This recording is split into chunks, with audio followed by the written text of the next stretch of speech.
Have you ever not trusted yourself on how you feel about someone? For the negative or the positive. Hi, I'm Kristen. Welcome to my channel. This channel is about curiosity, playfulness, discovering beauty and awe and inspiration. But mostly it's about how to have a better relationship with ourselves and other people. Starting with that relationship with ourselves as the base for any relationship that we have with others. So I hope that you will subscribe if you're feeling called. I'm new to YouTube, and a like and certainly a subscribe if you're feeling called would mean the world to me. I'm hoping to create a community here of people that can be supportive of each other in their journey together. And today we have some oracle cards. It's a nice way for me to kind of relate about some human issues, but there'll also be some meditations, recorded audio meditations coming in June, and just discussion around certain topics around wellness and mindfulness and being human. I have a Master of Education, and I've been studying divinity and energy healing for over a decade, and I'm currently studying somatic experiencing as well. So it can go the other way, can't it? That you can have this feel like, oh, I really like this person.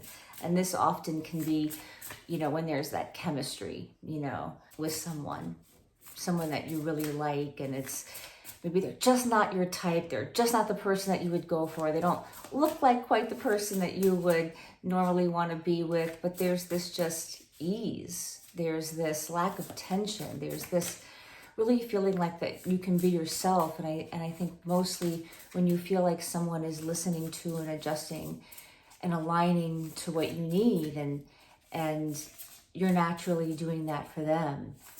Sometimes when we recognize that someone is sort of adjusting for us, it can almost be like, what's happening there? And maybe you realize you've been doing it for each other for a while. So it can go both ways. And just not trusting that, not wanting to move forward, being afraid to really surrender, being afraid to open the heart. And it's that balance between always protecting the heart when we need to, have our boundaries up, but also not to live with those boundaries frozen like ice around our field. To know that we can put up boundaries when our body is telling us that we need to, when we know that we need to, and knowing that it's there whenever we need it, but feeling, I want to be open-hearted. And isn't it really wonderful to align with those people that really make you feel safe to do that? And sometimes when we've had experiences that have been, less than positive, it can be really, really hard. Even though we want love, we want to be open, there's this hesitancy, there's a block, and, you can't help it.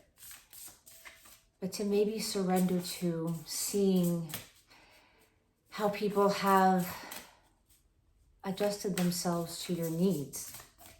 Sometimes people do that. It can be so surprising, right? When you notice that somebody has adjusted to your needs and you didn't even ask. And that can feel a little bit like, whoa, I'm not attracted to that person. They're a good friend. They're this one. It can be really scary because that's a deep dive with someone, right? All right. Let's see what some cards have to say. So we have the Psychic card. This goes back to your inner knowing. We all have psychic abilities. Every single one of us is born with intuition, with these psychic abilities, as some people are born with them so pronounced. And, it's just so much more obvious, but every single one of us has intuition. It is literally connected to the wiring in our gut. And it can become very mystical, very magical when we allow ourselves to deep dive with ourselves and getting to know ourselves. But with these circles intertwining, this is about deep diving in the exploration of what relationship means to you in all your relationships. I have this theory that our same-sex relationships are this real big clue into our romantic partnership. So our friend relationships, should I say. The relationships we have with our friends are this clue. So it's sort of like, how do your friends treat you? You know, are your friends really aligned with you? You know, has that situation changed? It's interesting when we change and we're not really in alignment, or we don't really have the connection that we used to with someone, and we're kind of just still going with it. And that often happens in our romantic relationships, or we feel like, oh, this person has changed, or, you know, they always had this little thing about them, but it was really not that bad. And then, gosh, I've known them for 10 years, and boy, that one particular behavior, like that used to be like this big, is now, you know, out to here, and it's taken over their entire personality. You know, what are you willing to put up with or not willing to put up with? But this inner knowing, this deep knowing, in a deep dive in how you feel about yourself and your life, and how you want to sit in your life. And that's where union really happens. Union of the self, union of the parts of ourselves, in acknowledging everything that we want. You know, I need this to feel safe. I need this to feel happy. I need this to feel like I can be vulnerable, to feel loved. I need this to feel like I can receive. I need this to feel like I can give. And when those things all come together, then it's reciprocity.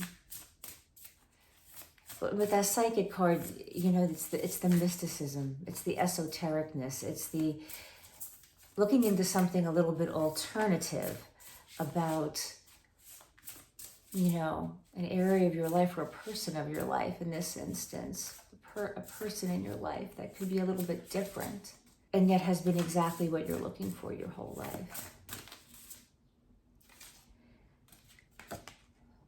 Home. And that feels like home.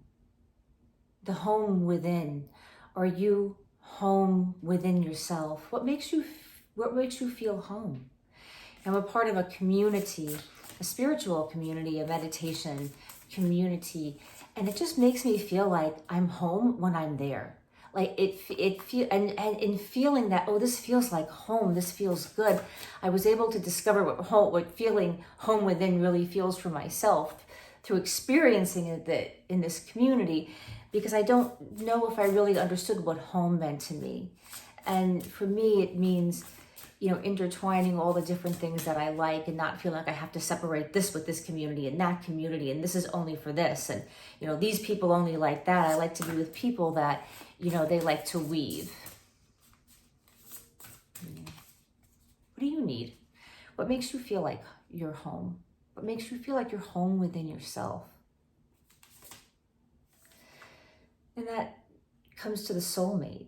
Being your own soulmate first. And I know it's a cliche and everyone says it, and you have to love yourself first, and you have to be your own soulmate first, and we're all sick and tired of hearing it, because we all want to meet the person, we all want the romantic person, the lover, the partner, but also the friends, the people in our lives.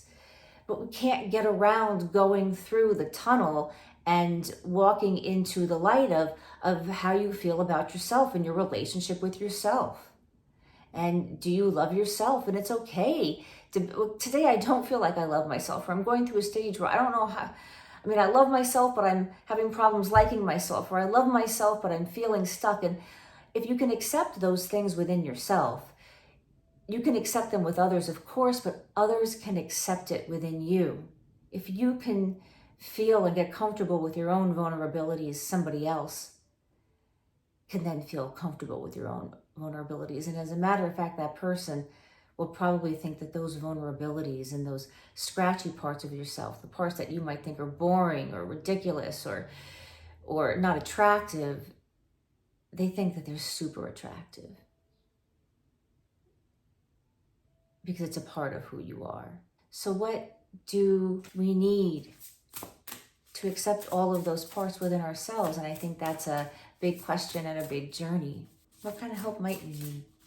What insight is there? So it's the grounded.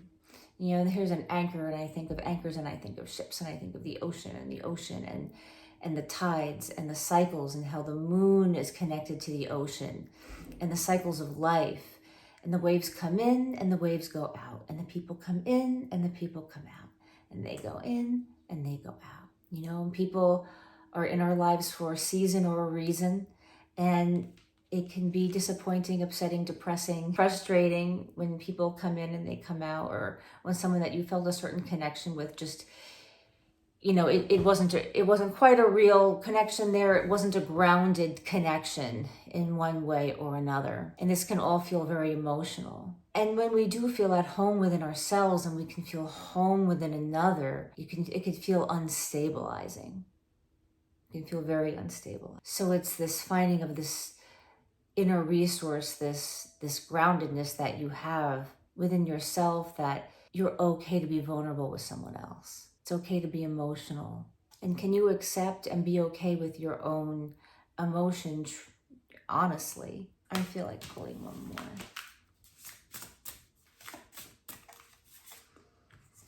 So we have humor with the monkey. So it's always about play. It's always about curiosity. It's always about play. It's always about a sense of humor. I was hanging out with a friend, you know, the conversation had some substance to it, had a little bit of gravity to it. Nothing intense or negative or challenging, but just it was substantial. There was emotion there. And, you know, would ask me a question and I would answer, and then he'd kind of make a joke, but not like making fun of me, but to raise the lightness of the situation. Like, okay, you're telling me this really important thing about yourself, or you're telling me what you're like, or you're showing me, or telling me how you want to be treated, or what you'd like to do, or what you'd like to do with me. And now here's this little joke. And I'm just saying that because we can do that with ourselves as well. It's like we want to take ourselves seriously, but not be so serious. I love you. I do. And I'm happy that you're here.